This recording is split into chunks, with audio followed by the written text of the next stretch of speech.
ఆ గ్రామానికి హాని చేయాలని చూశాడు. ఆ ధర్మస్థల ఏదైతే ఉందో ఆ ధర్మాన్ని నిలబెట్టింది.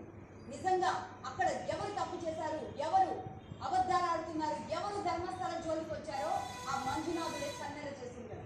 ఒక్కొక్కడి జాతకం బయటకు వస్తుంది. తీగ లాగితే ఈరోజు భారతదేశానికి జరగబోయే నష్టానికి, ఇండియాకి, సనాతనానికి, భారతదేశానికి రియల్ టైం విలన్ గా యాక్ట్ చేస్తున్నాడు, ప్రాక్టీస్ చేస్తున్నాడు. This is not an act.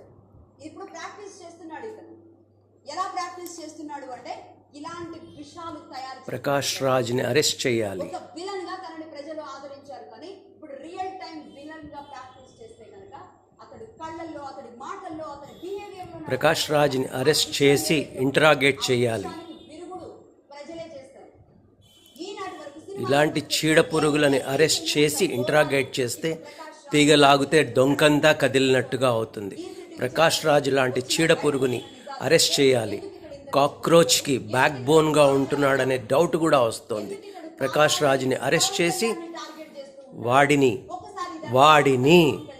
Interrogate చేయాలి పోలీస్ డిపార్ట్మెంట్. ఇంతటి ఘోరం జరుగుతుంటే వాడిని ఎందుకు స్పేర్ చేస్తున్నారు?